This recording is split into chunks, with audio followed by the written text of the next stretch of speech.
மாநிலங்களவையில் ஆம் ஆத்மி முகமாக அறியப்பட்ட ராகவ் சத்தா உள்ளிட்ட 3 எம்பிக்கள் பாஜகவில் இணைந்தது பெரும் பேசுபொருளாகியுள்ளது. பாஜகவில் இணைந்த ராகவ் சத்தா உள்ளிட்டோர் மீது கட்சி தாவல் தடை சட்டம் பாயுமா, அதிலிருந்து அவர்கள் தப்ப வழி உண்டா என விவரிக்கிறது இந்த செய்தி தொகுப்பு. वो डेट इतनी दूर होती है तब तक मरीज चल बसता है। हर साल देश का आम आदमी जब वित्त मंत्री जी की बजट की स्पीच सुनता है तो वो इसलिए नहीं सुनता कि कौन सा कॉरिडोर बन रहा है, आउटगोइंग के साथ साथ इनकमिंग कॉल का भी बंद होना। सर, जब प्रीपेड प्लान एक्सपायर होता है, मोबाइल रिचार्ज की वैलिडिटी खत्म होती है तो आपकी आवाज बंद कर दी जाती है। फोन मेरा, सिम कार्ड मेरा, नंबर मेरा। तो सर 23 मिलियन गर्ल्स यानी कि 2.3 करोड़ गर्ल्स हर साल स्कूल से ड्रॉप आउट हो जाती हैं, स्कूल जाना बंद कर देती हैं क्योंकि वहां इनएडिक्वेट मेंस्ट्रुअल हेल्थ फैसिलिटीज हैं.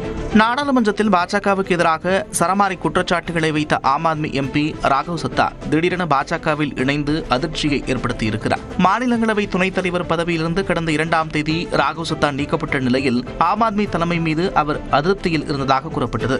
இந்நிலையில் திடீர் திருப்பமாக யாருக்கு எதிராக மாநிலங்களவையில் குரல் எழுப்பி வந்தாரோ அதே பாஜகவின் தேசிய தலைவர் நிதின் நபீன் தலைமையில் ராகவ் சத்தா அக்கட்சியில் இணைந்தார். அவரைத் தொடர்ந்து ஆம் ஆத்மி மாநிலங்களவை துணைத் தலைவர் அசோக் மிட்டல், சந்தீப் பத்தாக் ஆகியோரும் பாஜகவில் இணைந்தனர். தொடர்ந்து பேசியவர் ஹர்பஜன் சிங், ஸ்வாதி மலிவால், விக்ரம்ஜித் சிங் சாய்னி, ராஜேந்திர குப்தா ஆகிய எம்பிக்களும் விரைவில் பாஜகவில் இணைய இருப்பதாக தெரிவித்தார். मैं आपको असल कारण बताता हूं कि क्यों मैंने पार्टी की गतिविधियों से अपने आप को अलग कर लिया, और उसका कारण यह है क्योंकि मैं उनके गुनाह में शामिल नहीं होना चाहता था।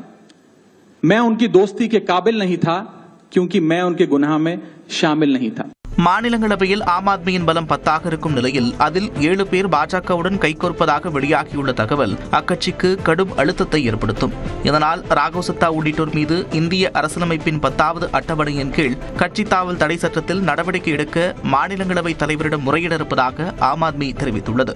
அதே நேரம் ஒரு கட்சியில் 3/2 பங்கு உறுப்பினர்கள் மாற்றுக் கட்சியில் இணைந்தால் அது கட்சி தாவலாக கருதப்படாமல் கட்சி இணைப்பாகவே பார்க்கப்படும் என்று அரசியலமைப்பு கூறுகிறது. இதற்கு முன்பு மகாராஷ்டிரா அரசியலில் புயலை கிளப்பிய அஜித் பவார் மற்றும் ஏக்நாத் ஷிண்டே ஆகியோர் தங்கள் ஆதரவாளர்களை ஒன்றிணைத்து பாஜகவுடன் கூட்டணி வைத்து கட்சியை உடைத்தது குறிப்பிடத்தக்கது.